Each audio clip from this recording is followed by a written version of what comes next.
Live with CDP Sports Talk, a weekly sports and entertainment podcast sponsored by Barry Cullen Chevrolet.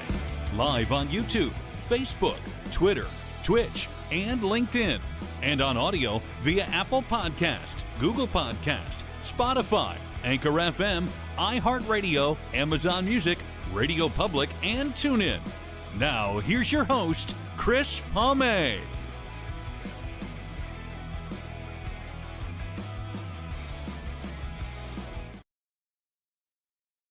Good evening, everybody. Welcome to Season 8, Episode 37, overall 422 of Live with CDP Sports and Entertainment Talk Show, sponsored by Barry Cullen Chevrolet Dealership at 905 Woodlawn Road West in the Guelph Auto Mall.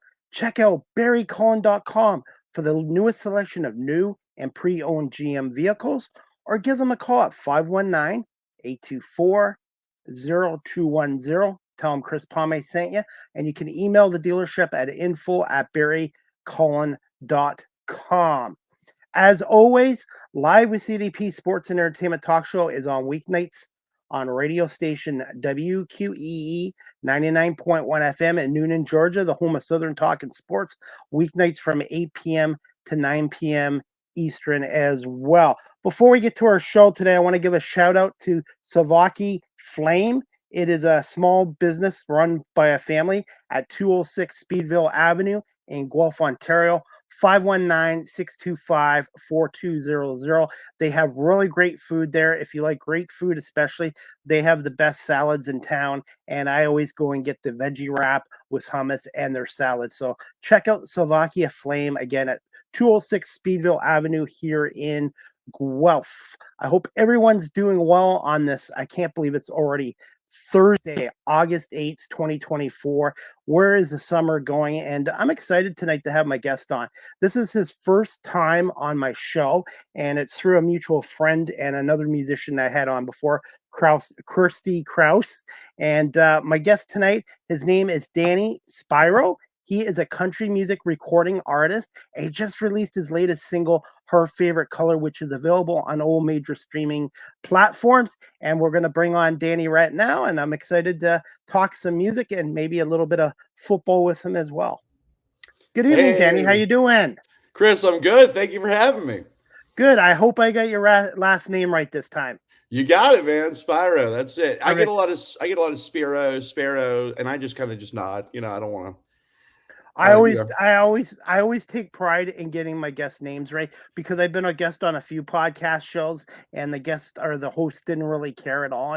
And to me, I just want to be as professional as I can and just want to get people's last names right, because it is important in radio and in broadcasting too. I agree. Thank you. So how are you doing, Danny? And I want to say thank you so much for coming on my 422nd episode tonight. I'm excellent. Thank you for having me. 427, man. That's a good number. Absolutely. And I just started this 4.5 years ago, and I was reading your bio too, and you got quite the start to your career as well. I have. It's been a great year. We've done well. I'm not alone with it. There's a team that I thank very much for putting up with me. So. Hey, speaking, Danny, since you're originally from Mobile, Alabama, you're a Bama football fan, but you've moved to Nashville, Tennessee. You do have Canadian connections. Do you want to tell us, the audience, a little bit about your Canadian connections? I do. My mom's side of the family's from London, Ontario, so go Knights up there. I wish you best of luck. Hey, they're one of the best junior hockey teams in North America, and that's a big league for the National Hockey League. So a lot of these guys that play for the London Knights in these OHL teams, they call it here, it's basically like your version of college football. They end up in the National Hockey League. Yeah, and there's a few leagues, correct? Like the CHL, the AHL, OHL, the Western Hockey League. So yeah, hockey's our number one sport here, but football, CFL, college football, and the talent here in Canada has gotten so much better over the years, just like in basketball as well. Right. Yeah. No, the CFL is always fun to watch. I like watching Toronto. They've been a great team now for years, haven't they? 18-time Grey Cup champions, and they've won 2 Grey Cups in the last 7 years. And the last few years they've been pretty competitive. This year they're kind of struggling right now. They're 4-4. Their top quarterback Chad Kelly got a 9-game suspension. So this in the CFL, NFL, college football. If you don't have excellent quarterback play, your team's not going to be as good. Right. I didn't have hockey in Alabama and Mobile where I grew up. So I've adopted the Nashville Predators.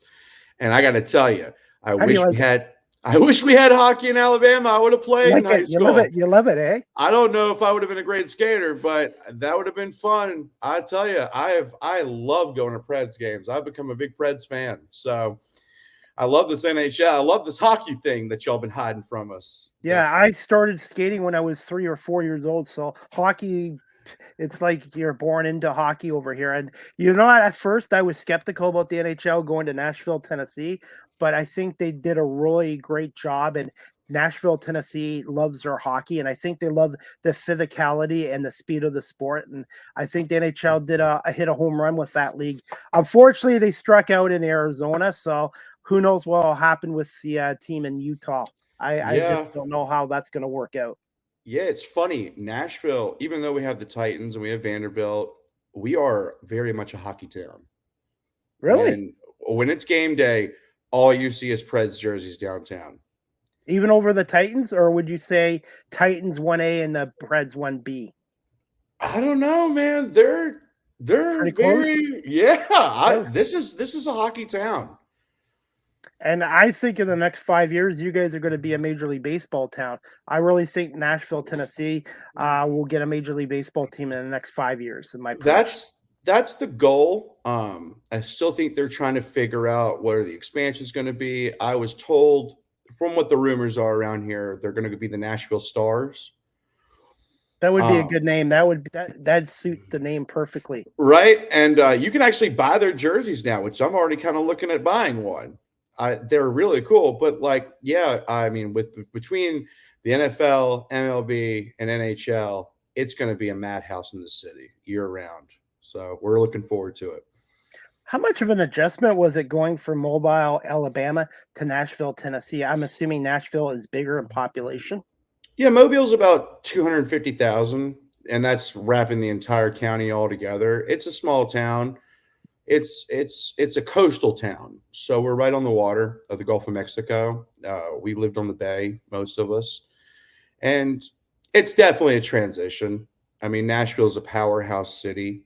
You can see the machine moving every day, every minute, every hour.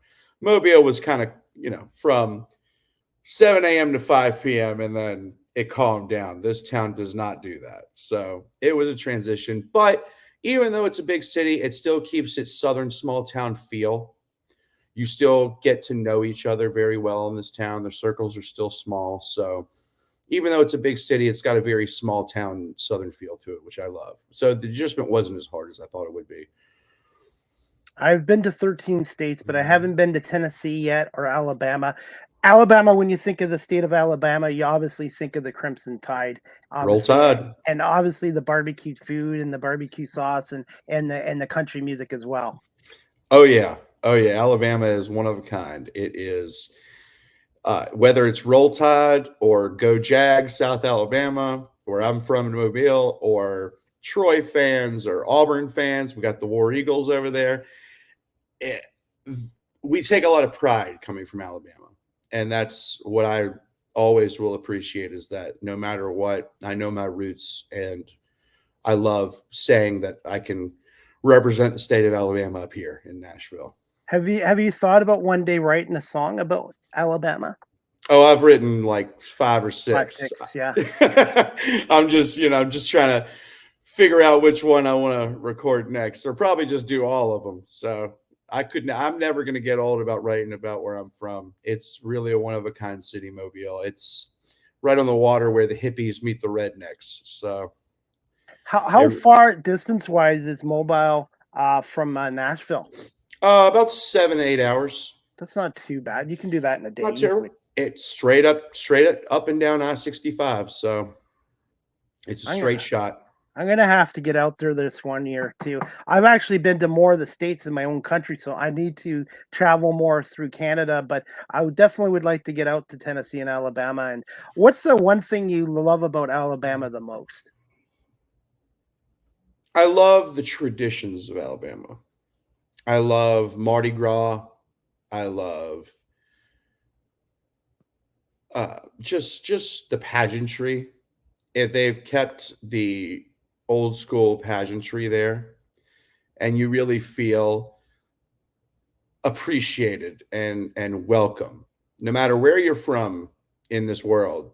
When you move to a state like Alabama, you're a family. Your neighbors are your family, and that's one thing that I'll always remember and always love. That I can always go back, and it's like I'm talking to my friends like it was yesterday. So that's probably the main thing I love. I mean, it's a beautiful city. Don't get me wrong. Mobile's beautiful. The water's my serenity. But I think the biggest thing was you'll always be family no matter where you're from. That seems to be more like that even in Canada in these smaller communities. Everybody seems to be more friendlier and easygoing. I find being in these bigger cities, everybody's stressed out more and they're not as friendly as smaller areas. Yeah, the I visited Manhattan a few years ago, and it's just such a fast moving city. I It's mean, stressful. you got to get to where you're going because the subway's not going to wait for you. The taxi cab's not going to wait for you. So you're moving. And on top of that, there are so many people living on top of each other that I would probably get a little stressed out sometimes too if I was running to a subway train that I was late for, so I get it. All right, Danny, can you tell my audience a little bit about yourself and when did you develop an interest in music and you wanted to become into country singing? Well, my name is Danny Spiro. I grew up in Mobile, Alabama. I I've always appreciated music at a young age, and as a kid, my parents had me in every sort of activity growing up, every sport possible, every little thing from, I mean, and one of them being music. And I just always noticed, I guess now that I look back at it, I noticed I always had a knack for music. I just always turned back to it no matter what. A lot of sports that I grew up playing, whether it was tennis or basketball or baseball. I did it for years, but it never stuck. And I noticed that music always stuck with me at a young age. And when I was old enough to start going to rock concerts and stuff, I was blown away from everything. The way the stage was built, the production, the lights, the sounds, the way the crowd was moving towards it, the bands. And right then on, I think I was like 14 years old, and right then and on, I started playing my brother's old nylon string guitar and just locked myself in my room for hours at a time. And luckily, I had a childhood friend whose mother was a big musician, and she taught me a few chords. And right then and there, we'd spend weeks together playing over and over again, my buddy and I. And I just noticed that I loved it. I was always a shy kid growing up too, so it helped me express my emotions in a way that I couldn't do without it at the time. And I fell in love. And years went by. I started playing local talent shows, and I started playing local fraternities and sororities at like South Alabama, the college down there, Spring Hill University. And that just kept progressing to being on Mardi Gras floats, playing music down there, the local bar scene. And then I went to school at the University of Alabama. I was in a fraternity there, started playing in the fraternity and sorority parties up there. That turned to the local bar scene there. And then it just kind of grew and grew, and more opportunities started coming my way. And I was actually making a living playing music. And I figured this is for me. So now 8 years ago, I made the move to Nashville, and it's been wild since. It's been a fun ride. Did anybody in your family have musical ability as well? No, my grandfather was an artist. He made a living painting oils, for the most part, a few watercolors, but for the most part, he traveled the world selling his oil work. And That was on my mother's side, the Canadian side. And my brother had talent, but he went a different direction. He went the medical side of life and did well and still doing well for himself. But I think out of the family, I was the only one, the immediately family, I was the only one that really stuck to this. So who would have thought, right? Like, And that's what I love about my show is every guest that comes on here has a story to share, and just hearing how they start out in their career, and there's no age requirement. You can either find your passion early in life, and sometimes in my case it takes 47 years, but as long as you find it at some point, that's all that matters. right. I mean, as long as you can, as long as you're, what's the word, focused enough to realize that, oh, this is really what I want to do, you can make a living doing it as long as it really is a passion for you. And Absolutely. yeah, and it's very much a passion for me. In my former career, I was in corporate security, and at the last couple years, I did it for over 2 decades. I just wasn't happy, and it turned out to be a work divorce in both sides. And in a way, it did prepare me for this because when you're in security, you have to deal with all walks of life, and I Mhm. really learned how to talk and how to listen to my guests and also to interview people. So, in a way, my former career kind of prepared me for this. Right. Yeah. I mean, you're working with people every day. So Absolutely. all walks of life. And that's another reason why I love it so much is that I get to see all walks of life and talk to them and explore the country and other countries. And it's been amazing. So When you were younger, Danny, who were some of your early influences and mentors in music? uh like I said, I had a couple high school band teachers that showed me a few things, and my buddy's mom, Rebecca Dickey, she showed me really how to sit down and play guitar. But I really fell in love with the 90s rock bands. I'm a 90s kid, so it was always the 90s rock bands and the 90s country artists that I really loved, from Alan Jackson to Gary Allen. I was a I still am a big fan of the Texas country music scene. They call it the red dirt scene out there. Casey Donahue, Randy Rogers Band, Reckless Kelly. And then I love every genre of music. So I was a big pop fan. I love Britney Spears, Backstreet Boys, Justin Timberlake. I love hip hop, Tupac, Biggie, Eminem. And I mean, it just spans. And as far as the 90s rock stuff goes, bands like Sublime and I mean, I could just keep going on. Even, I mean, then you get to blues like Stevie Ray Vaughan, Bill Withers. That was big in Mobile. They're big on blues, jazz, Motown kind of sounds. So I grew up to that heavily. It was a very blues oriented type of style of playing. So those were all very big for me. The BB Kings, John Mayer's Continuum album always got me. And then we had a local band that got big, Three Doors Down. They were the guys that made out, and they've always been that was the first concert I ever went to. So to see those guys come Awesome. from where we're from to get there, that was a big inspiration for me.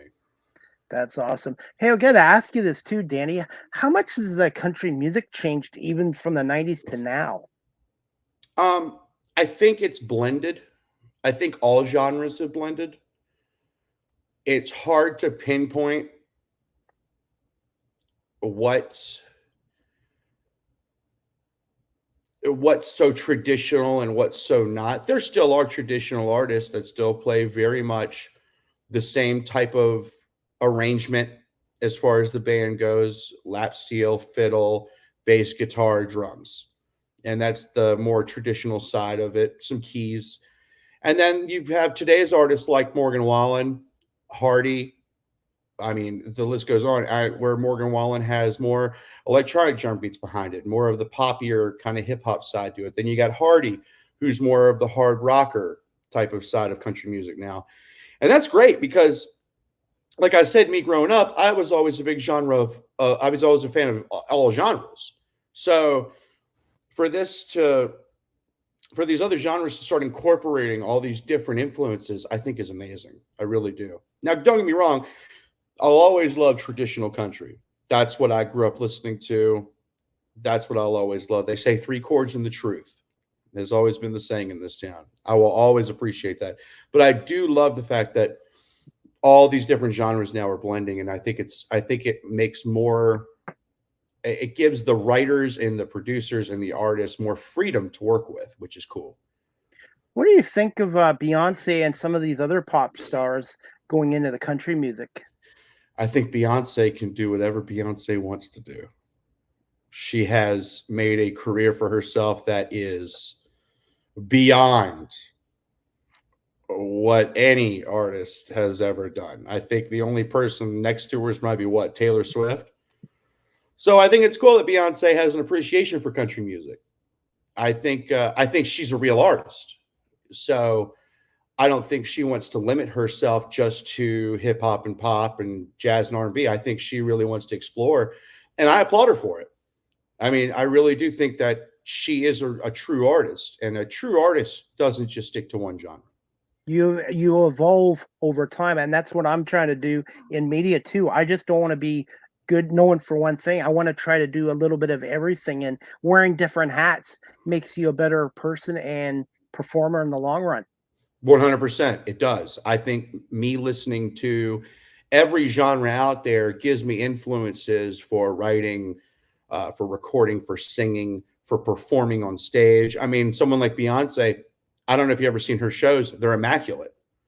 The choreography that she has prepared. I mean, this woman works her tail off, and it's inspirational for artists. And I think as an artist, it would be stupid for you to not look at other genres and get influences from there. Danny, since I got you on here, I wanted to ask you this. We all know how great Elvis Presley is, Michael Jackson is, but in country music, who would you put up there with Elvis and Michael Jackson in the Rushmore of all-time great musicians, regardless if it's country music? Johnny Cash. Great choice. This is a good one. Man. George Strait. I mean, he's the king. So Johnny Cash, George Strait, all genres? Yes. Stevie Ray Vaughan. Good choice. Jimi Hendrix. And I mean, B.B. King, he's got to be up there. B.B. King's got to be there. So, yeah. So Johnny Cash, George Strait, B.B. King, Stevie Ray Vaughan. Yeah. That'd be the ones I'd choose so far. Definitely. I'm trying to think maybe one other that's kind of in a different genre. I mean, you got to look at bands like AC/DC, Guns N' Roses, Kiss. I mean, man, look at what those guys did for all those years. But I guess I'd put them as the whole band because it took the whole band. I'm a big Aerosmith fan, so Joe Perry, Steven Tyler, those guys would be great to see up there. So, yeah, if I can name artists as far as the bands, I'd definitely put them up there as well. Yeah, I grew up in the 70s and 80s, and I think, to me, I'm biased. I think 70s and 80s were two of the best decades for music. But they're great. They're great decades. They are. They Absolutely. paved the way with rock and roll. I mean, that was during the time when rock and roll really started becoming mainstream.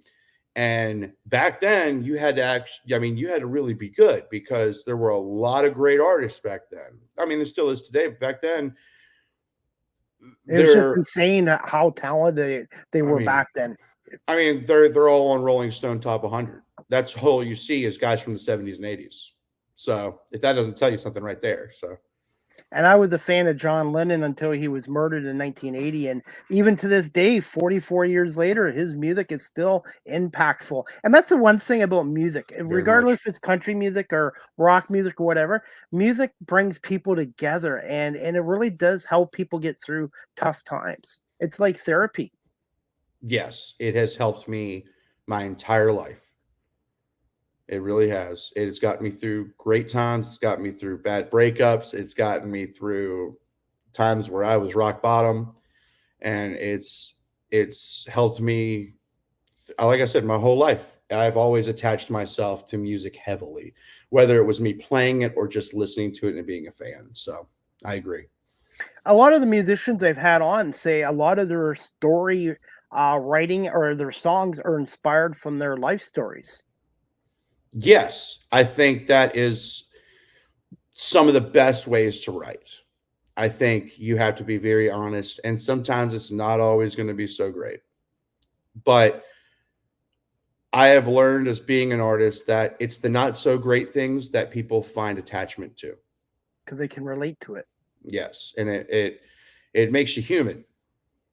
So I agree. I sometimes you'll write a song that necessarily isn't totally true, not a totally true story, but you still have to put in themes and ideas that are from a true story that you've had. And that's what makes a great song. Is the more honest and transparent it is, the more people can attach to it. So I agree. When did you start learning to play the guitar? And what did you just pick it up right away? I tried to take lessons at local guitar shops and things like that. I started with drums, then I did bass lessons for a while, which was really cool because it really taught me how to learn the rhythm section. But I think I was really about like 14, 15 when I really started focusing, and I would lock myself in my room and just play for hours and hours. I mean, I remember some of the times were so frustrating, but for some reason I couldn't stop. I was addicted to it. And it's funny because those lessons that I took and things like that, it for some reason never gripped me. But it wasn't until I picked it up myself and wanted to do it, that's when I really started to understand. So it's kind of wild how that actually worked. How support I asked this to Kirsty and other musicians. How important is it having a strong family support system and friends that support what you're doing? That's your foundation. That's it right there. Those are the only people who are actually going to believe in you that you can actually do this for a living and make something of yourself in this town. Because most people are not going to believe in you. And I get it. This is not a business that is, what's the word, familiar with most people. So when most people think, hey, I'm going to be a country singer in Nashville for a living, they think, who are you trying to be? The next Garth Brooks, George Strait. So they automatically attach themselves to like the greats, and of course that'd be fantastic. But it's not until you really sit down and get to the nitty-gritty about what this job, what it takes to do. And if you don't have some sort of support system, whether it's your family members, at least lying to you and say they believe in you so you feel better about yourself, or a couple friends, or even one friend that just says, hey man, you can do this. Just stick to it. Just don't give up. Mindset. And I have to be honest too, I've had a lot of people support what I'm doing, but I've also had a lot of haters and naysayers and doubters. And I don't use the word failure because this in music, any career, you're going to get your successes, but you're going to get your setbacks. I don't use the word failure ever. I call it a temporary setback, and I use them as motivation to prove those people wrong. So I always remember the people that turned me down or just told me I wasn't good enough. And instead of using sour grape notes, I just use it as motivation to keep improving and getting better daily. And we have a comment from one of our guests, and it's Kirsty Kraus. She says, you both rock. Tell her I said hello. And hey, Kirsty. She's awesome. And I want to say thank you to her for watching. And her mom follows my show too. So they're really good people. Yeah, yes. they're good people, man. They're down home. And like I said, she herself is the hardest working person I've seen in Nashville, Tennessee. So she has a lot of great things coming her way, and she's made it happen for herself, which is inspiring. So I'm excited to see what she's going to do. And the thing with this show, I'm obviously making a lot of connections, but I've also made a lot of friends, and I just want to see everybody that comes on my show be really successful. And I definitely think she's got a bright future ahead of you, such as yourself. And she has another comment. Danny's new single is wonderful, and I really agree. It is really good just listening to it. Thank you. Yeah, I wrote that with a couple of co-writers, Daisy Sellis and Hunt Kerbo, and co-writes is a familiar thing in Nashville, which is great. You get to work with a lot of amazing writers in this town, and I was blessed to be able to write with those two. And that idea came. I had that line, her favorite color, written down for months, and I just waited for the right time, and that just happened to be it. And the moment we wrote it, we realized we had something special. So we had to get that recorded. And I was privileged enough to have them tell me to record the song, that it fit for me. And we hit it with a producer named Grady Saxman, who's been, his resume is, you name it, from Luke Combs, and the list goes on and on. So he was available to do it. And I thank him for that. And it's been great since the song's come out. We got a lot of spins and we got a lot of press coming our way through it, and it's been fun. So, but thank you. Well, you're welcome. For those people that are watching this live stream or listening on audio or WQE 99.1 FM, they want to get into music. Would you tell them learn how to do the songwriting aspect first before the performing? Yeah. So as a writer, I always, and I think most writers will agree, I always make sure that I'm keen to any sort of idea or any little line or paragraph or melody that I may have that just pops up in my head, whether it's 4 a.m. in bed, or if it's 10 o'clock in the morning and I'm at the gym, or if I'm on stage and I say something, or we say an idea, or I start hemming something. And I think most songwriters will agree, you write it down somehow, whether it's in a voice memo of the melody in your head, or the line or the paragraph or the verse.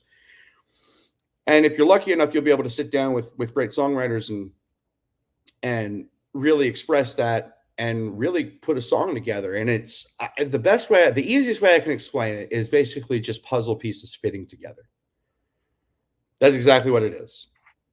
It's putting those puzzle pieces from the verses to the choruses to everything in between. It's fitting that belt buckle just all together and wrapping it in a little bow. And it's a beautiful thing. And every now and then there's edits that need to be done. There's always drafts and things like that. And that's fun to me, because then we can connect to the song more and more and more, until we really feel like it's complete. And that's kind of how that's pretty much how it works for the most part. Now, granted, I write every day. I'm writing songs, whether it's on my own or with co-writes. We as writers, we all stay busy in this town. So the more you write, obviously, the better your chances are of the song being good. So that's a big thing of why I love Nashville so much, because in Alabama, we just didn't really write much. It was more, you made a living just playing in the local honky tonks down there, which is fine. It was great. But since I've moved to Nashville, I've been able to write with some great songwriters. And it's so cool to write with someone who has cuts out there, because they're brilliant. I mean, these people are brilliant writers. And sometimes I'll sit there in the room and be like, oh, how did you just do that? In like 5 seconds, they have gold. And I'm sitting there going, man, wow, this is awesome. Like, I can't believe that, like, you'd be willing to share that with me and be able to get to know each other better. And that's a lot of it too, is you're getting to know the songwriter as you're writing the song. And that's what's so cool about it. People don't realize too that music's not just all singing. There's a lot of things behind the scenes, like songwriting, editing video, and then when you do your live performances, you have to set up, do audio checks, everything, and then the teardown. So it's really, you have to be really passionate and dedicated if you want to make it and succeed long term in the music industry. Yeah, there is a lot of behind the scenes. The performance is the easiest part. That's exactly what it's like. There is so much, but between the rehearsing, the scheduling, the social media aspect of it, the advertisement to it, the content creation. I mean, we've become, in this day and age, we're content creators on top of being musicians now. And that's fine. And digital marketers. You got to market yourself on social media, especially. Very much so. You have to figure out your brand.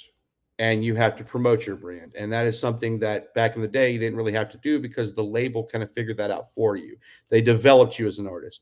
Well, now you have to be developed. You have to figure out all that. And that's fine because at the same time, it gives you more freedom to tell who you are as an artist. It makes it more authentic. And you have a lot of opportunities of getting your music out, which is great. But at the same time, it is more work. You are, like you said, a digital creator, you're an advertiser, you're a content editor, you're everything. Luckily, I've been working with Jess Antoinette from Native Manor Artists, and she's been helping me big time with all this. And we've really started to put together something very nice for our fans out there. So we're looking forward to showing you. What are some, before we get to your first song here, Her Favorite Color, what are some of the hardest aspects of the songwriting industry?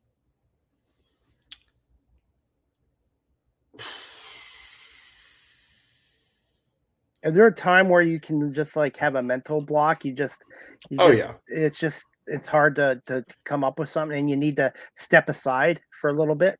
Yeah, writer's block is a real thing. That's what I meant to say. Yeah, there's no doubt about that. That's definitely a thing. However, if you do the homework and you do spend at least a couple hours a day, whether you're co-writing or you're writing on your own, that writer's block doesn't last as long because you have material to come back to. Now, don't get me wrong. Sometimes when I'm at writes, a song may not get finished, and that's okay. Because it might take 24 hours or 2 weeks or 2 months. But if we come back to it and write a great song, that's fine. And then another thing is you never know what song is gonna hit. So the goal is just to keep producing songs that you believe in. I mean, because that's the biggest thing. You have to believe in the songs you put out. Because if you don't, you're not going to brand it well. You're not going to believe in the song. And that is 100% of it. You just have to believe that the song you put out is authentic to you and you actually want to play the song. It all basically comes down to mindset and believing in yourself. If you don't have a strong mindset or believe in yourself, it's going to be very difficult to make it in the music career and any career, basically. Oh yeah. It's you're on your own. I mean, when it really comes down to the nitty gritty, before you release a song, it's on the artist. It's, do I actually believe in this song or do I not? And I have been fortunate enough and confident enough to know that every song I've put out so far, whether it's the first one that released or this new one, that I'm confident in the song and I believe in the song and I love playing the song. And that's another big thing. You got to love the song you're playing, because if you're not putting any emotion in the song, you're not selling the song. And that's 90% of the battle right there, is you're selling the song to the audience. So yeah, my team and I, we've been very fortunate to believe in the songs that we're putting out, and we got a lot more coming your way. Since you moved to Nashville, I wanted to use the word burnout. You can get this in any career. Have you seen any burnout since you've been in Nashville? I've done it to myself sometimes. Oh yeah. When I first moved here, I played on Broadway a lot. And it helped in a big way because it teaches you the city. You meet musicians, you meet songwriters. It's great for networking. You can make a living playing music, which is another thing. Also, holding a crowd for 4 hours is very hard to do. And if you learn how to hold a crowd for 4 hours when you're up against 100 other bars, another 100 honky-tonks with 3 floors, when they're all great artists down there, you really learn your grit. And you know what it feels like to play in front of an empty hall in front of no one but bartenders. And it's a rite of passage, I think, with a lot of artists in Nashville. I think it's a good thing to go through Broadway and to see if you have what it takes to get down there. Because if you can play in front of those empty bars, or you can play on those stages that no one cares, and then you can play in front of 300 to 1,000 people that love you, you appreciate it more. It makes you really respect the craft. And that is one thing. However, you can definitely get burnt out from time to time. This is the job of late nights and early mornings. So you get sleep when you can. It's called paying your dues too. You have to start somewhere. And you know what? When you become successful, and that goes for the radio industry too. When you become successful, always stay humble and hungry, because when you lose that being humble and that hunger, you're not going to be as good at performing. So I believe in, you never forget where you come from and where you started, even when you are successful. Exactly. And as I think as long as you keep that humbleness in you and you realize where you're from and how you were raised and how you handle people in this world, then you're going to be just fine. I really do. I think that means, and I think in turn, that means audiences will connect to you more because you are the next door person that everyone knows. So I agree with you 100%. That's huge, I think, in this business. Absolutely. Do I have your permission? We have to do this because you know how YouTube and Facebook are with copyright with music. Do I have your permission to play your latest single, Her Favorite Color, which is Yes, on your sir. YouTube? And how can people find you on your YouTube channel and subscribe? You can find it at Danny Spiro. You can subscribe right there. I got a brand new channel. It's got that song. It's got another single called Ecstasy on there. It's got a couple live videos, and we have a lot of content coming your way. So please subscribe to the YouTube channel. I think you'll really like it. And yeah, Her Favorite Color. You have my permission. It's our brand new single that just came out a couple weeks ago. So And I'm really excited. And it'll be airing also on WQEE 99.1 FM in Newnan, Georgia, and also where I am just outside of Toronto. And I'm excited to share it. And thank you so much, Danny. Just let me know if you can hear the audio okay. Yeah.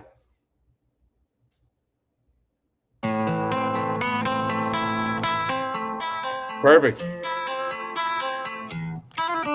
Well, it's a Wednesday down at the Red Door.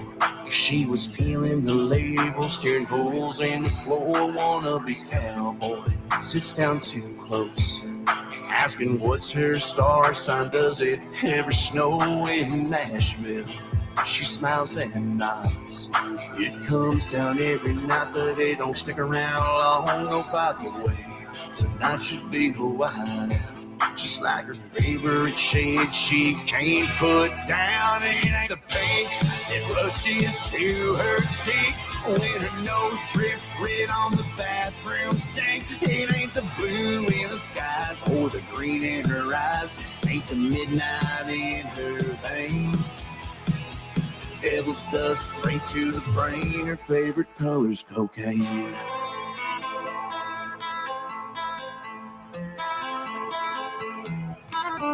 Now it's a Friday, he's out of steam. She's made a nightmare out of his fantasy. That little black dress ain't left the hardwood. Out of all her favorite colors, ain't none of them good. It ain't the pink that rushes to her cheeks when her nose drips red on the bathroom sink. It ain't the blue in the skies or the green in her eyes. Ain't the midnight in her veins. The devil's dust straight to the brain. Her favorite color's cocaine.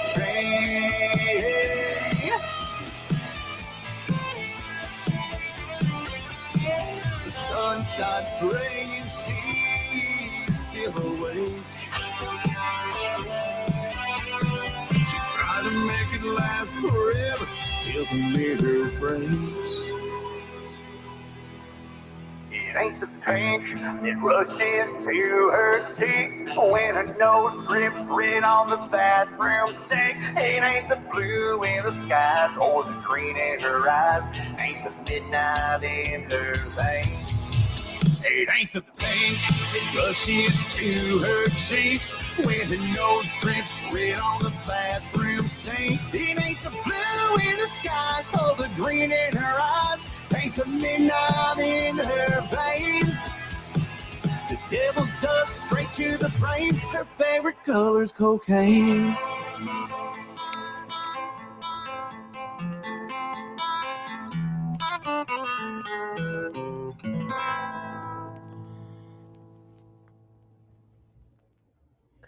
Great song, Danny. What was your reaction when it was released, and how satisfying was it to have it come out and get aired on various radio stations in Nashville, Tennessee? It's been insane. It's been wild. The reception that we've had from this song has been booming, and I feel blessed, lucky, everything all under the umbrella. It's fantastic. We've been excited about this song for a while, from the writing to the production to the musicianship to recording it all, getting it out, doing all the press for it, and it's been so much fun. doing all this. So we're very lucky to have that out, and I hope everyone likes it. And it's out today. And right now, do you have a CD out yet for your songs? Album? No, sir. We're still working on that. We're working on a 4-song EP that should be coming out by the end of this year, or the beginning of next year. It'll have at least 1 or 2 of those songs on there, and then at least 2 or 3 more brand new ones for you. Right now, we're still working on another single coming out soon. It should be here, at least recorded by the end of this summer. So we're looking forward to that. Are cassettes coming back in as well? I know vinyl records I grew up with in the 70s and 80s and still have some original ones. They're obviously back in, but do you see a future for cassettes again? I don't know. That's when I was a kid, we had the cassettes, man. So that'd be kind of cool.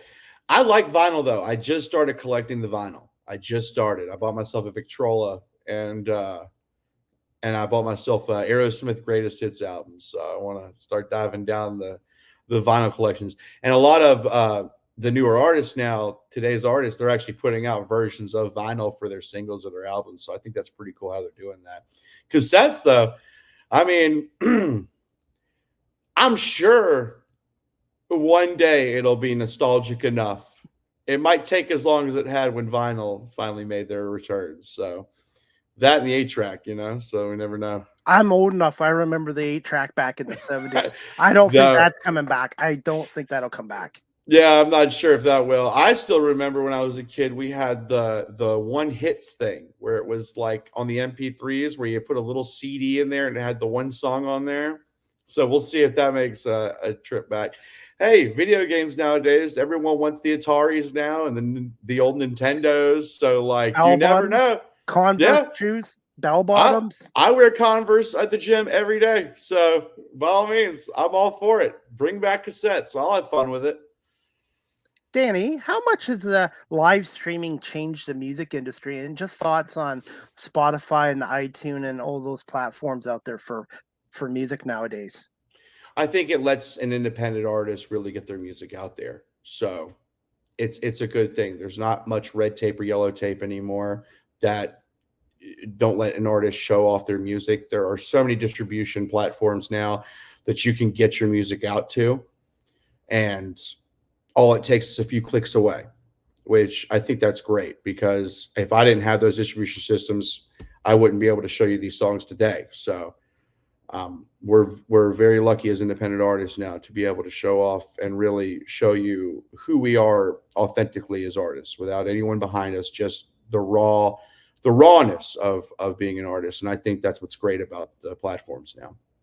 Just like with this podcast live streaming, it gave me a platform. Otherwise, I wouldn't be able to do this or get into radio. And to me, the future of radio is live streaming. I think this is going to continue to grow in the next decade, and there's going to be more and more ways of it. And it's like anything. There's bad things about it, but there's a lot of good things about it as well. And it's given you and me a platform to do our work. Very much so. There's pros and cons with it, but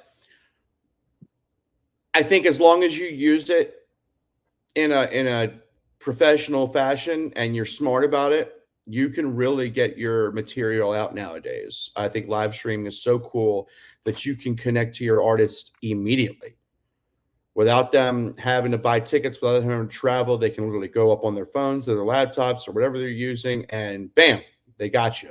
So I think it's really cool that I can do that now, and we love doing that. So that'll never stop. Hey, Danny, on average, how long are your songs normally? Between 3 and 4 minutes? For the most part, around 3.5 minutes. I think that's what our number usually is. I know there's bands that can do 6-minute ballads. If you start looking at like the jam bands and stuff, from the Allman Brothers to Widespread Panic, they can go on for 20 minutes, and it's so cool. I really do. But for the most part, at least as of right now, our 2 songs that we've put out are around 3:15, 3:30 for the most part. Do you have time, Danny, for I can play another song? And just want to tell my audience about this other song we're going to play right now, a clip. Of course. And how did you come up with that, ecstasy? How did you come up with that? Ecstasy? It was, we wanted to write a song about sticking around with the wrong one because the codependency intimately is so strong that you forget about all the other bad things in this world when you're together in that fashion. So we wanted to write a song like that, but we wanted to do it in our own way, as in we wanted to tie in the addiction factor to it, like almost like one's an addict where it's bad for you, but you keep coming back and back and back. And that's when Sam Blasco and I wrote the song Ecstasy, and we're very proud of that one. So, All right. So that's pretty much what the song's about. And we're going to play it right now, courtesy of your YouTube channel. And Danny, thank you so much. And I think you got another hit with this song as well. Thank you, Chris. You're welcome. Just let me know if you can hear the audio okay. Okay.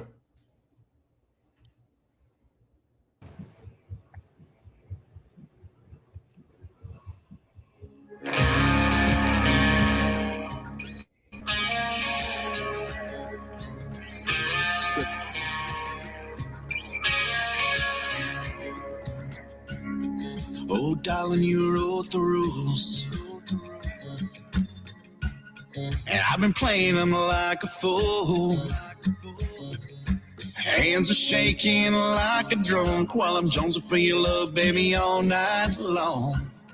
And I know you know it too. So baby, let me lay it down. I'll show you what love's about. We toes curl up and it feels just right, and every little touch gets you high.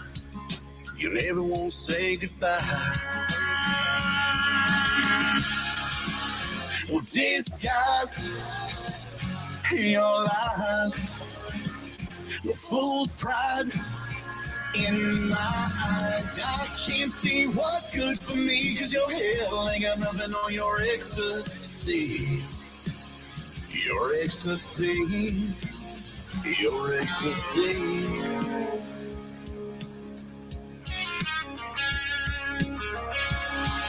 Well, tell me, what's the point of a bed? We can keep things left unsaid.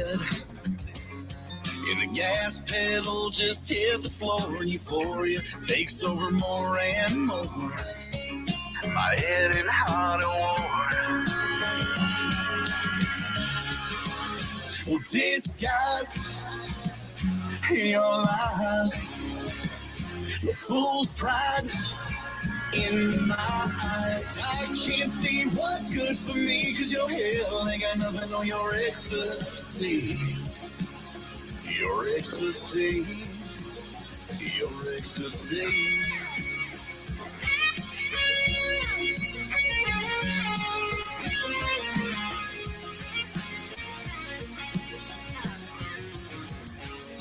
So let the sweat drip off your face, It tastes like sugar cane. And I can't see what's good for me, 'cause your hell ain't got nothing on your ecstasy. Your ecstasy. And I can't see what's good for me, 'cause your hell ain't got nothing on your ecstasy. Your ecstasy. Your ecstasy.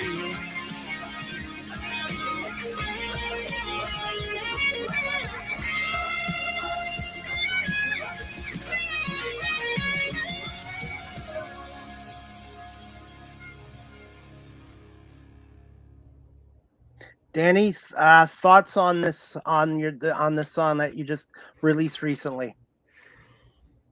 We're really excited about it. The production, Saxman Studios, Grady Saxman is a fantastic producer. Like I said earlier, his resume speaks for itself. And I'm just honored to be able to work with guys like that. We had John Conley on guitar and bass, who's worked with, like I said, you look up his catalog, it's Nashville's greatest out there that you hear today. So I was very honored to be able to work with those guys and see how that production works and really see what it looks like to work with the top of the game in this town. And I think the song came out tremendously.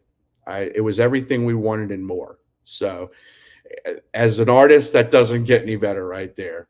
Everything you want and more, that's all it has to be. It's truly a team effort. Yes. Everybody has to do their job to make a song successful, and I really like this song, and I think you have a lot of talent and a bright future ahead of you in country music.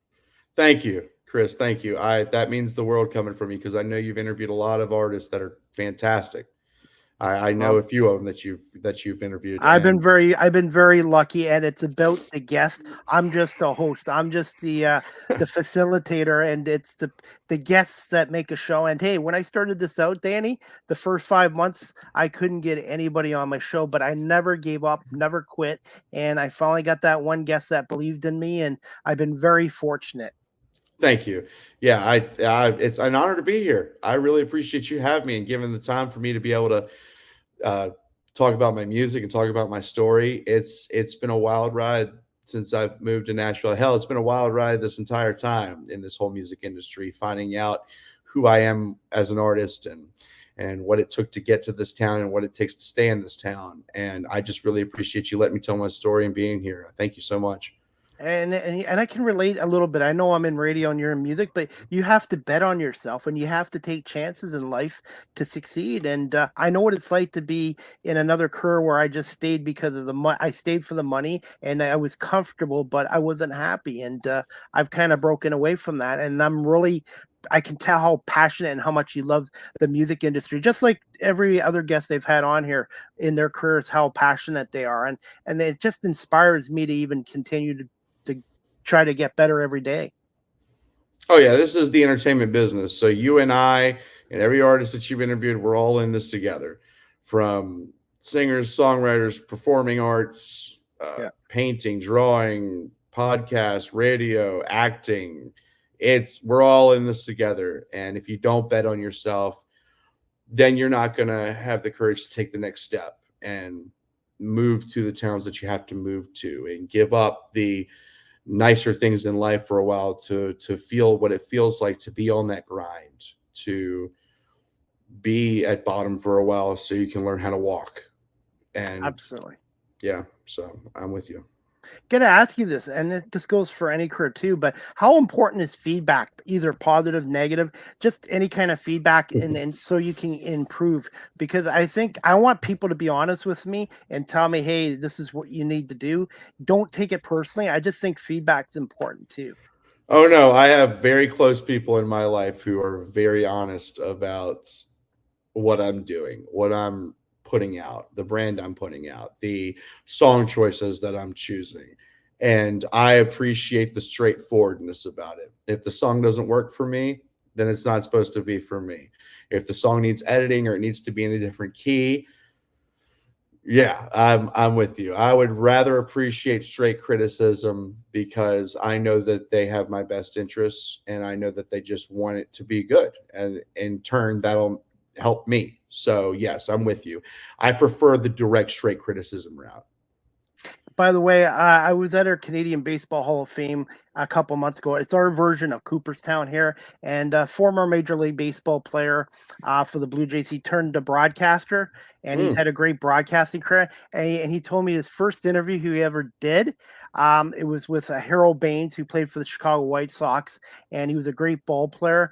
But he was a lousy interview. And I said, what do you mean, Buck? He goes, he wasn't a talker. So he goes, anytime you do interviews virtually or in person, make sure that guest is a talker, because there's nothing worse than having a guest that's just very shy or uncomfortable on doing an interview. And I've had that with guests. So yeah. I mean, not everyone's so great at it. And I can't sit there and talk, but I'm a talker in general. So this is hard for me. Plus, I love the questions you're asking, man. I feel like you and I are bonding well, and I appreciate what you're doing on this show. And I've listened to your show in the past, and I really enjoy it. Yeah, well, thank you so much. Thank you so much. And I've learned how to ad-lib. I obviously prepare questions ahead of time, but I've learned from these other guests that are professionals to ad-lib and just think on my feet. And the way I'm talking to you now, Danny, is the way I'd talk to you if we were at a bar or at a restaurant right now. Just natural conversation makes for a better radio podcast show. I think it also keeps the guest honest. I really do. I think it keeps the guest honest and on their toes, because I think there's always the same generic questions that you get during interviews, and you almost get rehearsed to it.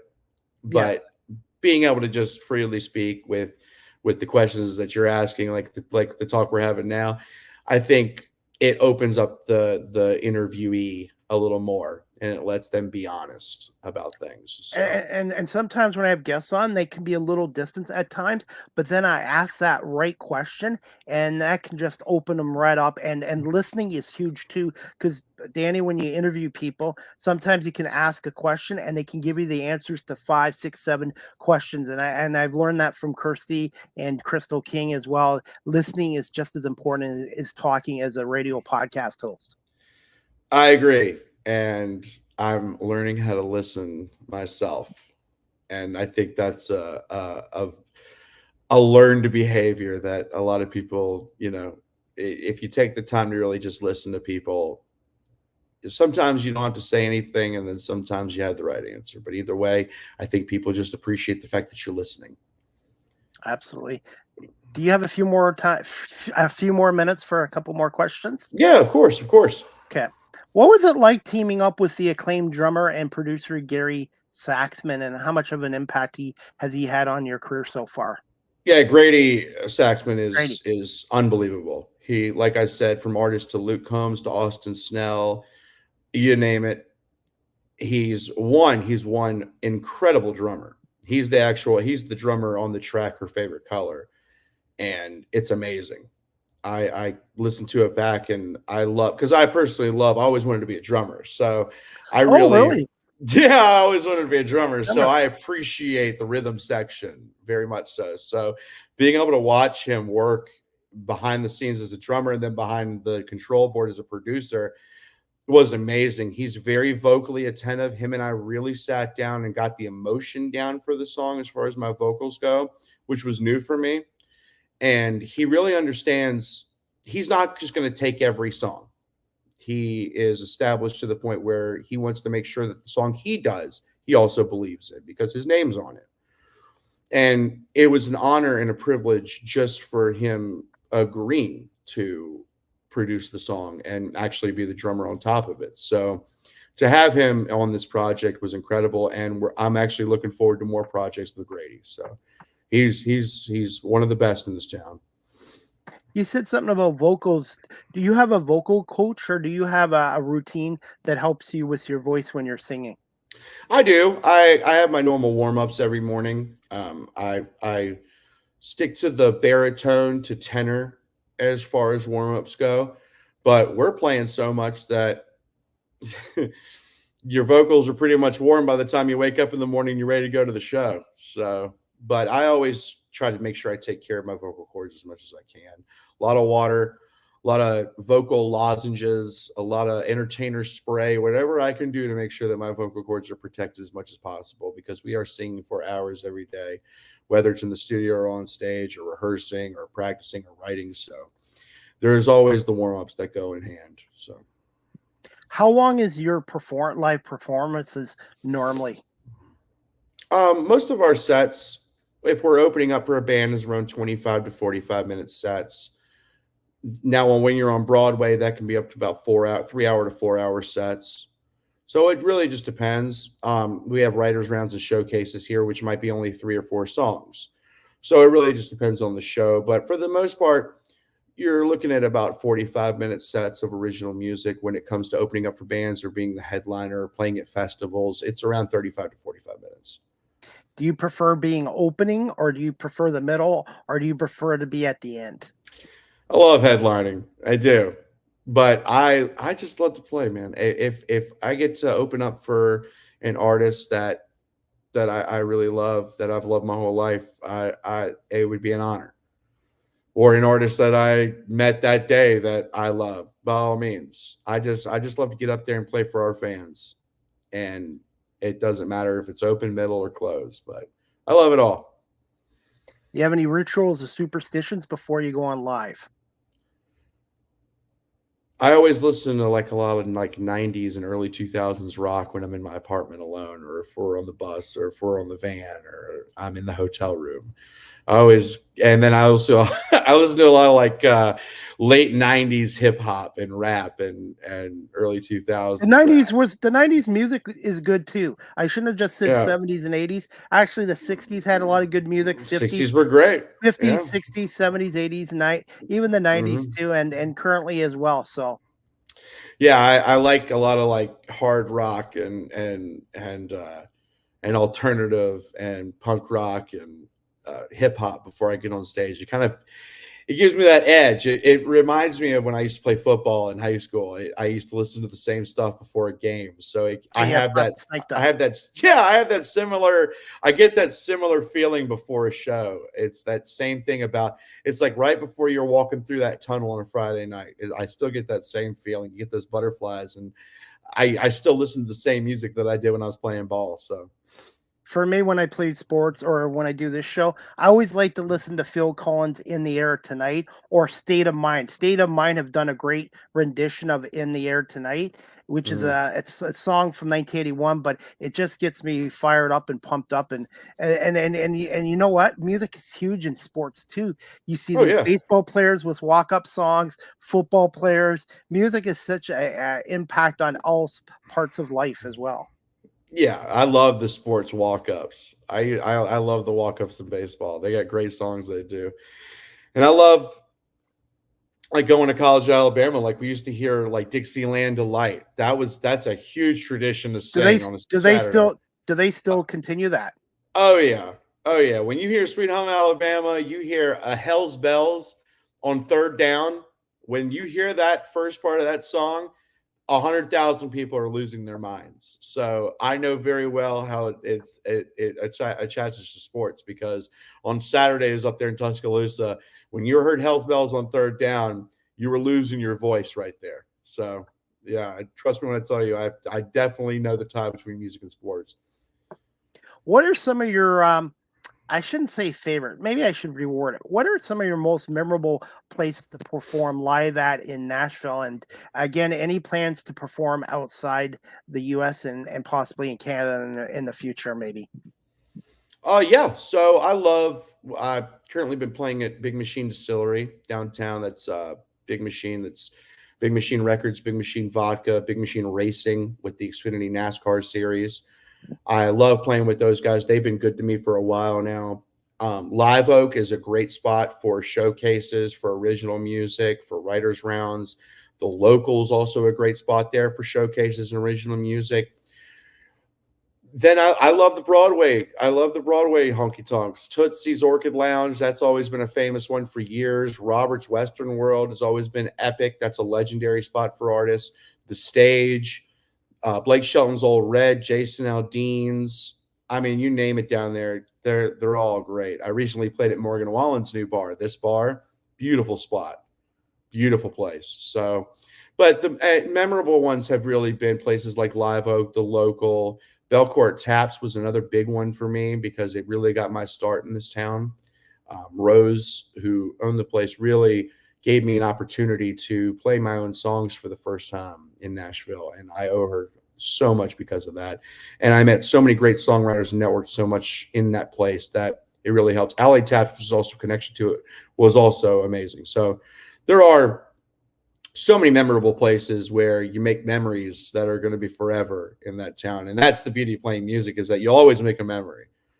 So Absolutely. And you said the word network. How big is connections and network, especially in the music industry? that's what this business is. That's it right there. If you're willing to be able to work with other people, that's all it is. Yeah, as long as you're a hard worker, you'll be able to get the opportunities. And networking is gigantic when it comes to that, because if you don't meet anyone, then you don't meet the people that you really click with and work well with. And I have been very fortunate to be able to meet people that to this day, that when I moved here 8 years ago, that I still write with to this day, because we know we do very well together. So yes, networking is one of the most important parts about this business.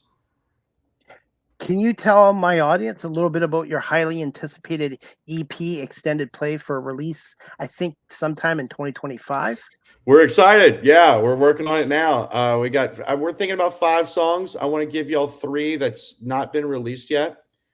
We're going to do 2 that have been. We may do it. We may just do all 5 that'll be brand new, which we're excited for that as well. We're working on all this right now. We're about to go into production with them, and it's going to be country music with a little grit, a little alternative, a little blues to it, some Southern rock. Growing up in Alabama, we were always big Southern rock and blues fans.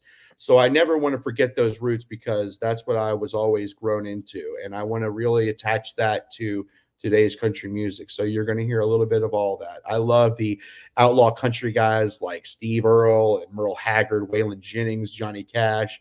So I really get big influences from guys like that. So it really all ties in, and I think this EP is going to do. I think the fans are really going to love it. I really do. We're going to be very original, very authentic with it, and we're going to stick to our roots. So we're excited about that. It should be by the beginning of 2025. We'll have it out. Can you tell us about your upcoming live performances? And I guess I was going to say, tell us about some of your upcoming live performances. One with Kirsty Kraus this Saturday, and oh yeah, and are any of your live performances ever live streamed for those who are not in the Nashville area? Yes, we have begun to do live streams. So just go at Danny Spiro on Instagram, and we'll have those live. It'll also be attached to Facebook, which is a beautiful thing that we can attach everything now. That's great. And those will all be live films. So wherever you are in this world, don't worry. You don't have to be in Nashville. You'll be able to see it. This Saturday, Kirsty Kraus and I are at the Nash House from 5 to 6 o'clock. You're going to hear a lot of original music, a few cover songs that her and I love doing together. She's fantastic. She's going to steal the show like always. But I'm really looking forward to playing with her. Like I said earlier, we did a run up in Wisconsin not too long ago, and both shows were flawless. I mean, she's a pro. It was my first time up there in the Midwest. You Midwesterners are pretty cool, man. I like. You were right about the cheese. The cheese is fantastic, and I'm a big cheese fan. So and beer, they love their beer down in Wisconsin too. The Spotted Cow, great beer. Actually, great yeah, beer. Yes, great beer. I'm a beer drinker, so I actually started. So it's an expensive hobby, but I've become a wine connoisseur. I like red or white. Red. I like these cabs, man. Really? Wow. Yeah, I don't know where it comes from, dude, but I was recently introduced to it from a mutual friend, and since then I have dedicated my pantry to becoming a wine cellar. I don't know how my apartment complex is going to take it, but we'll see what happens. You just answered my question about one fun fact about you. So, wine drinker, obviously red. Have you tried ice wine yet, which is popular here in Ontario? I have not, and you'd think I would with a mother from Ontario, and she's a wine drinker, and I'm going to have to ask her about that. Ice wine. Niagara Falls, Ontario, which is about 2 hours from London, is our version of Napa. Napa in California is known for wine country. Our Niagara region here is our wine country, and especially the ice wine. You'll have to try it someday. Oh, I'm now looking forward to it. I'm going to search for it. Hopefully, when I'm up in Canada playing, someone will show me some ice wine. I'll ask for it. We'll see what happens. And if you do come up and play up in London, let me know because I'd love to come and see you perform live. Yeah, thank you. Yeah, we're looking to get to London, Toronto. We want to go to Calgary. We want to see the BC area. I'm just looking forward to meeting the fans up there in Canada. Like I said, I got some Canadian blood, so I want to see the family. I want to see the fans, and we're looking forward to it. We're putting the tour dates together now, and a couple of those dates are in Canada, so we're looking forward to it. Awesome. I'm going to put you on the spot with this question. I do this with my guests. What's 2 words to describe yourself as a musician?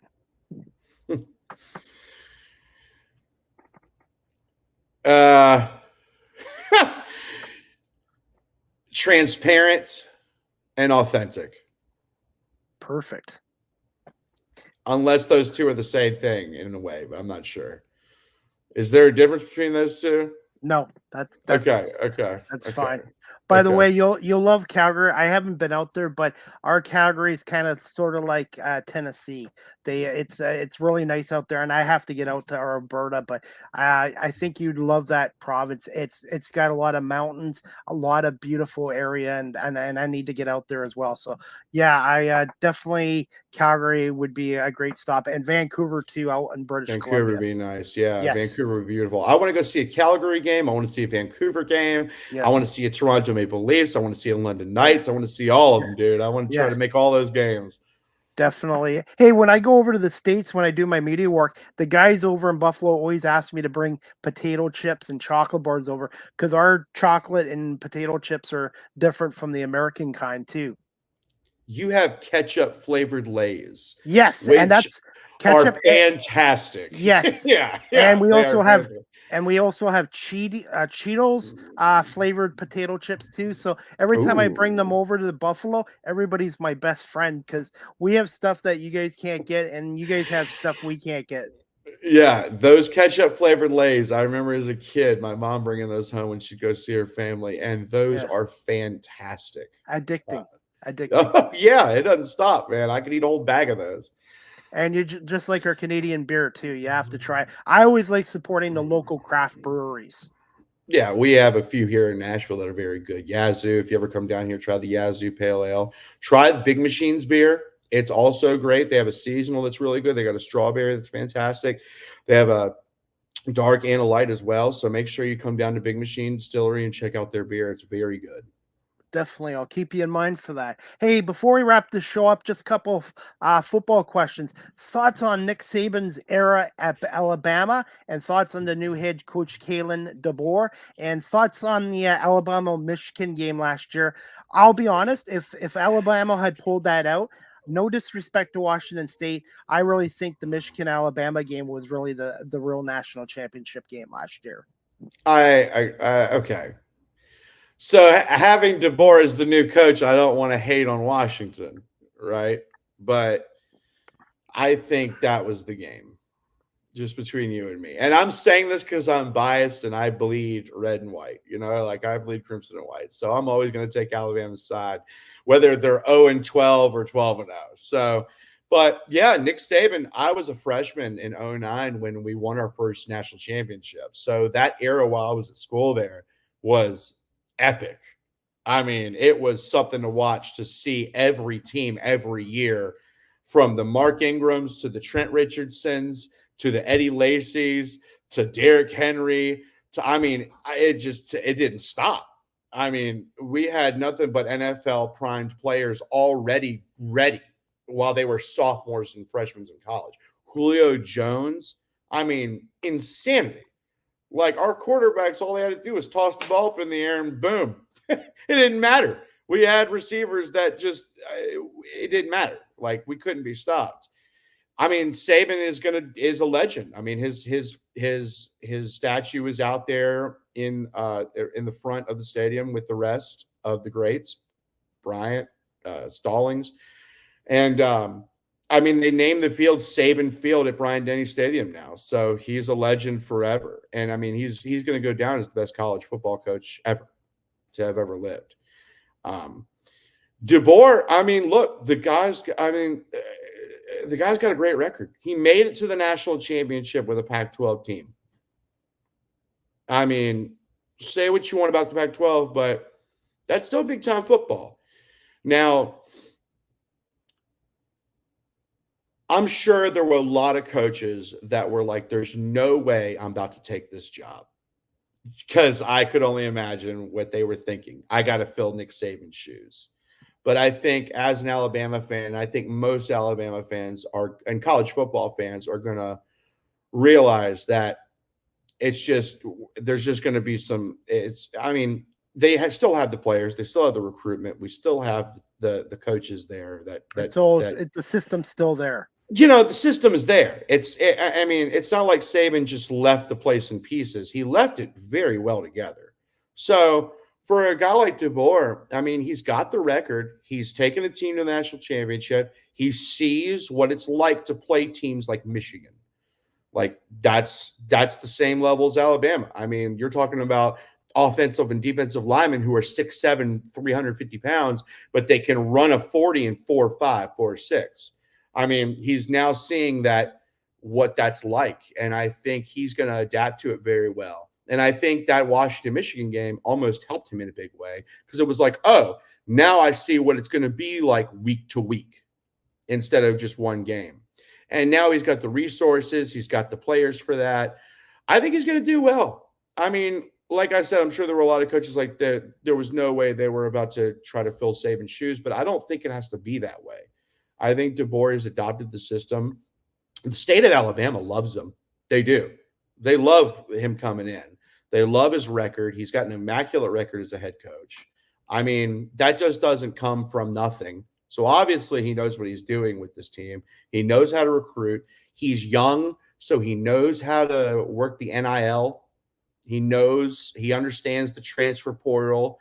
He understands that. I mean, that's a huge thing, I think, nowadays in college football, is you're looking a lot now at transfer portal, NIL deals. And I don't think Saban wanted to be part of that anymore. I think he was he did his job as the coach he felt that needed to be in college football at the time. And is there any chance that Nick could come back to coach, or you think he's done completely? If anything, I think he'd come back as like an athletic director for Alabama. I could definitely see him being an AD, either an AD or some sort of job, office, kind of corner office kind of position. If not, I mean, he's doing well with ESPN and becoming an announcer. I mean, I think people love the fact that a coach like Nick Saban is willing to give his opinion about other teams. I mean, I think that's a beautiful thing. So he might just keep doing that. And it seems like he loves doing it, which is another thing. You see a smile on his face. Same with Bill Belichick. He actually seems like a decent person and has a smile on his face on TV. Maybe Belichick's found his calling. Yeah, I mean, you never saw Saban much with a smile on his face for all those years at Alabama. And I understand that was the way it just had to be. But now you see Belichick laughing, and you see Saban laughing, and you're sitting there going, maybe they found exactly what they wanted to do in their later years of their career. So I'm all for it. I hope Saban stays somehow in college football. I hope he does. I hope he either stays as an announcer or ends up having his own show one day. That would be awesome. The Nick Saban show, I'd be a frequent. I'd listen to every episode, whether it's a podcast or a TV show on SEC Network or ESPN or CBS, whatever they want to do. That would be amazing. I mean, so, yeah. So, did you know Nick Saban was a part of Bill Belichick's coaching staff with the Cleveland Browns in 94, 95? Yeah, I saw old videos of Saban and Belichick sitting in the coach's room while they were like going over plays. And it's so funny seeing a young Saban sitting there listening to Belichick. It's so wild to see, because you're like, wow, look at the greatness in that room when it came to football. Like, it's so cool to watch those clips of them like discussing how the defenses work and what personnel should be in there. You just see genius, and it's so awesome to see them at such a young age already producing just brilliance in football. I mean, that's just what two naturals to be in the same room together and on the same staff is wild. And finally, this is going to be the last question. Unfortunately, we got to wrap this up in a few minutes.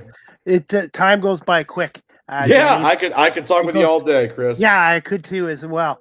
What are the expectations for this 2024 Alabama Crimson Tide?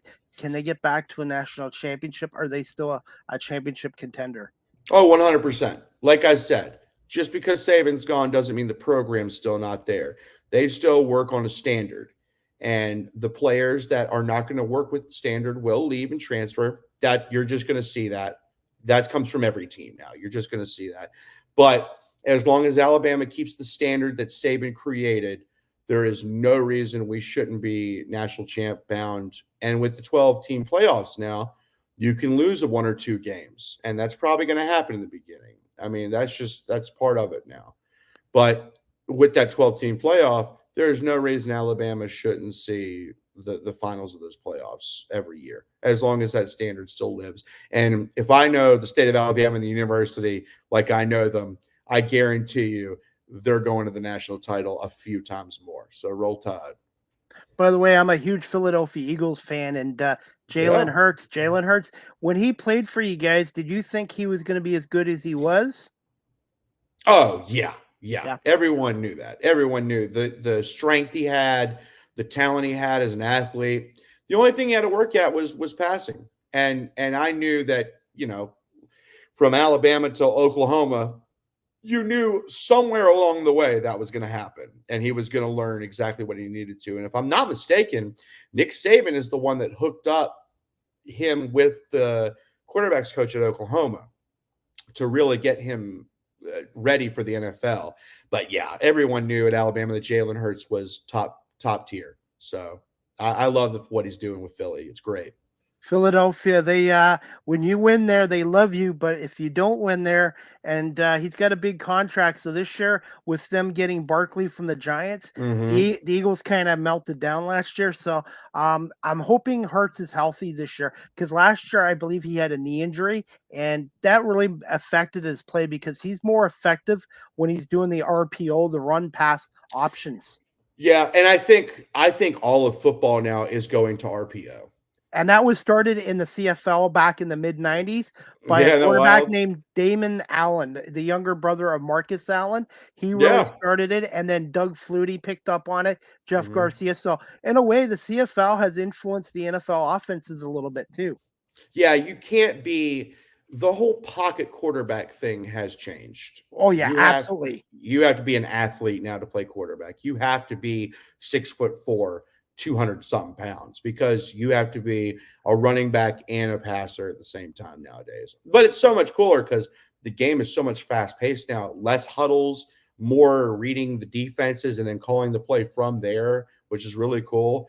So you really have to be much smarter and quicker as a quarterback now. So it's really cool. Absolutely. The only thing is I don't like what the NFL is doing to special teams. I'm all in favor of player safety, but to me, part of the excitement of a football game is a kickoff, punt return, special teams, and it seems like they're trying to get rid of it completely, in my opinion.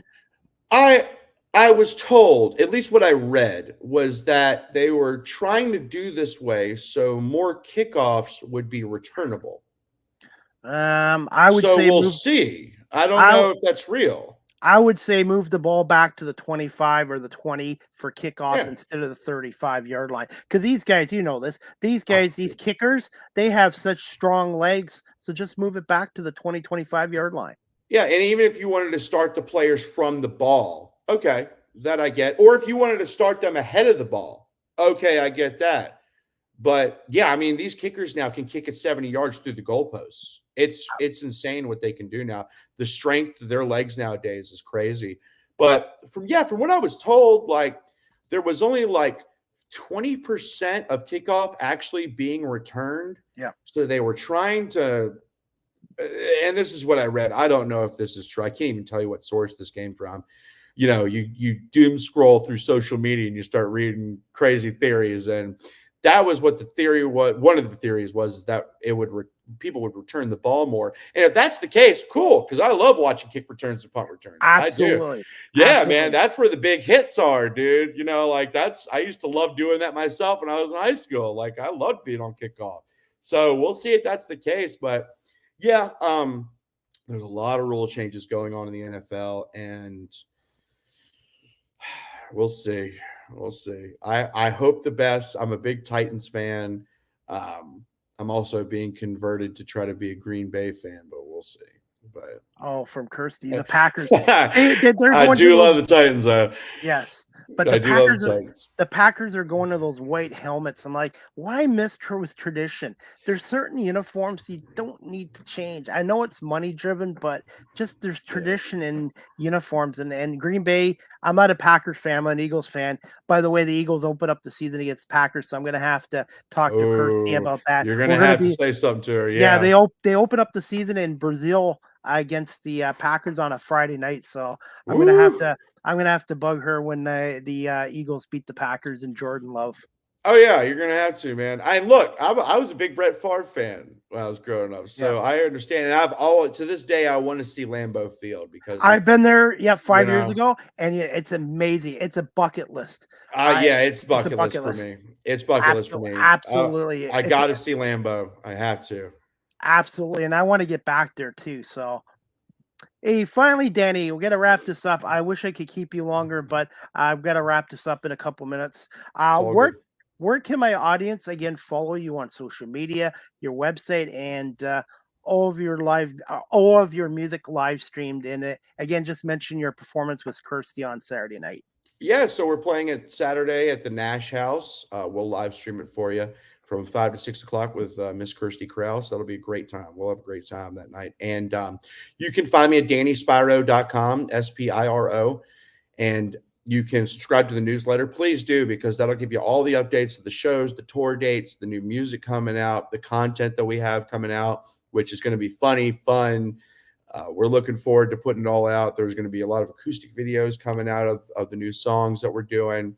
You'll see a lot of behind the scenes of the production that we're doing and how these songs are written and made.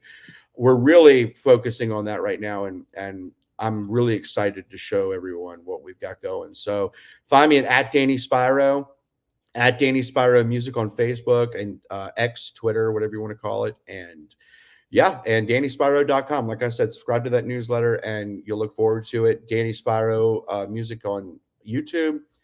And that's pretty much everywhere you can find me. So we're looking forward to everything in the future. Chris, thank you so much for having me, man. This has been so much fun.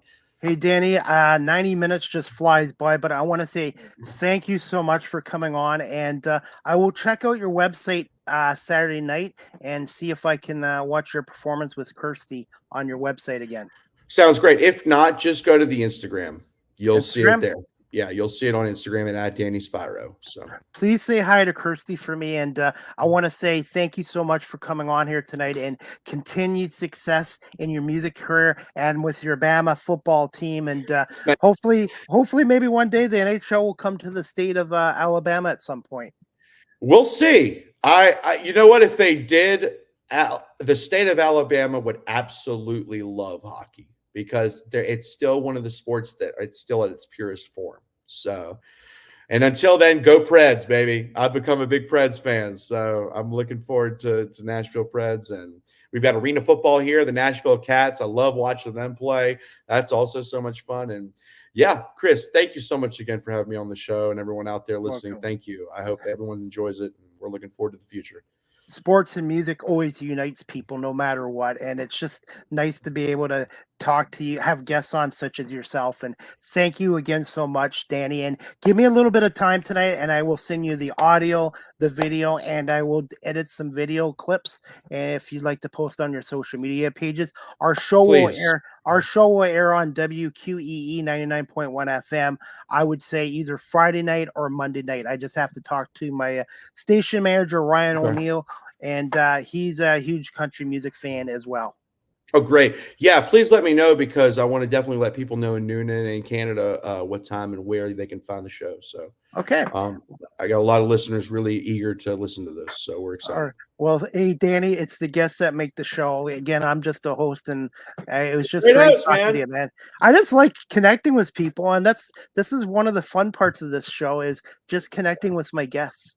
Yeah, I mean, that's why I love playing music, because I connect to people and they can connect to me and my story. So we're both in the same boat, my friend. All right. Well, Danny, have a good night, and we will definitely talk to you soon on social media again. Thank you so much. Chris, thank you, man. Have a good one. You too. All right, guys. I hope you enjoyed season 8, episode 37 of season 8, episode 37, overall 422 of Live with CDP Sports and Entertainment Talk Show, sponsored by BarryCullen.com. That was my guest, Danny Spiro. He is a country music recording artist, and he just released his recent song, Her Favorite Color. Please check out his website at DannySpiro.com. That's DannySpiro.com. He's on Linktree. He's on all the social media platforms, and you can listen to his music on Spotify, Apple iTunes, and all major live streaming platforms as well. And it was great to have Danny on tonight. Guys, we do have Canadian Football League action on tonight. Saskatchewan and Ottawa at 7:30. Ottawa's 5-2, Saskatchewan's 5-3. We do have NFL preseason football games going on tonight, and tomorrow night the Philadelphia Eagles take on the Baltimore Ravens. I will be in Toronto tomorrow night as a media member covering the Toronto Argonauts Calgary Stampeders game at BMO Field at 7:30. I'll be in the media press box.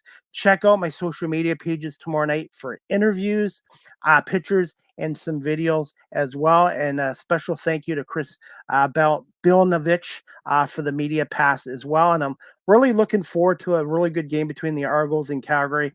And it should be a very competitive game as well. I do have another show coming up, guys. The next live with CDP Sports and Entertainment Talk Show, sponsored again by BarryCollin.com and on WQEE 99.1 FM, will be on Tuesday, August 13th, 2 p.m. Eastern, with my special guest, Roz Brown. She's a comedian, actress, writer, and host. So I hope you can tune in to Season 8, Episode 38, again, Tuesday, August 13th at 2 p.m. with Roz Brown. And I want to say thank you so much to Danny Spiro for coming on here tonight as well. As always, guys, if you're looking for your best friend, check out the Cambridge and District Community Society at 1650 Dunbar Road in Cambridge, Ontario.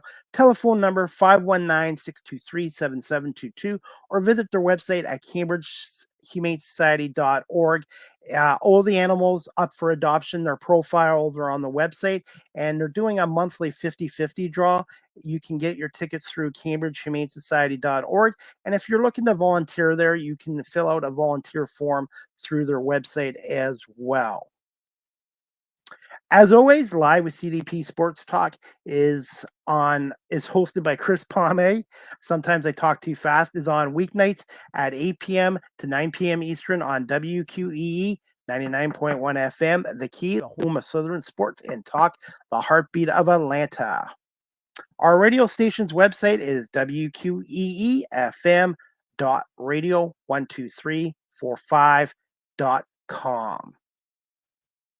Live with CDP Sports and Entertainment Talk Show, again, is live streamed on YouTube, Facebook, Twitter, /X, Twitch, LinkedIn, and now available on Instagram. And again, guys, I am on Cameo. If you'd like a personalized video from yours truly, type in cameo.com/Chris Palme, and I'd be happy to do a video request for you. All proceeds goes to my radio and media shows as well. Speaking of websites, I have my own website at beacons.ai/Chris D. Palme. Check it out. Live with CDP Sports and Entertainment Talk Show, again, is sponsored by Barry Cullen Chevrolet Dealership at 905 Woodlawn Road West in the Guelph Auto Mall. Check out barrycullen.com for the newest selection of new and pre-owned GM vehicles. And you can call them at 519-824-0210. Or email them at info@barrycullen.com. Speaking of Barry Cullen Chevrolet right now, guys, the first ever all-electric Equinox EV, up to 513 kilometers battery range. It can go to 0 to 96 kilometers an hour in 5.9 seconds. And there's an 8-year warranty for 160,000 kilometers. More details at barrycullen.com. Live with CDP merchandise is coming soon. Stay tuned. Also, guys, you can follow this content creator on TikTok at Live with CDP. And I want to say thank you to my 2,300 plus followers on TikTok. StreamYard is the official live stream provider of Live with CDP Sports and Entertainment Talk Show. If you're into webinars or podcasting, check out StreamYard.com. I've been with them for 4 years, and I highly recommend StreamYard. Live with CDP Sports and Entertainment Talk Show. The audio version is available on these platforms: iHeartRadio, Amazon Music, Spotify for podcasters, Apple Podcasts, Breaker, Pocket Casts, Spotify, Castbox, LinkedIn, Pandora, Tuned In, and now available on YouTube Music. And make sure you hit that subscribe notification. And I want to say thank you to everyone for subscribing and watching my YouTube channel as well. Finally, guys, we're going to wrap up the show. You can email or text live with CDP Sports and Entertainment Talk Show at cpalme19@gmail.com, or you can text the show at 519-820-7188. Any comments, questions, suggestions, feedback would be greatly appreciated. And that's about it, guys. We're going to wrap up tonight's show. I want to say thank you to my guest today, Danny Spiro, country music recording artist, for coming on here tonight. And please check out his music on all live major streaming platforms such as Apple Podcasts or Apple iTunes, Spotify, and check out his website again, DannySpiro.com as well. And he's got a hit in Her Favorite Color and Ecstasy as well. That's about it, guys. I'm off to Toronto on Friday, but we'll see you back here Tuesday, August 13th at 2 p.m. Eastern with Roz Brown. I want to say thank you to Barry Cullen Chevrolet Dealership for sponsoring the show, and to WQEE 99.1 FM in Noonan, Georgia. So enjoy the CFL games this weekend, the NFL preseason games, and also Major League Baseball. And we'll see you back here next Tuesday at 2 o'clock for another edition of Live with CDP Sports and Entertainment Talk Show on WQEE 99.1 FM and sponsored by Barry Cullen Chevrolet here in Guelph. Have a good night and great weekend, everybody. And thanks for watching and listening to Live with CDP Sports and Entertainment Talk Show.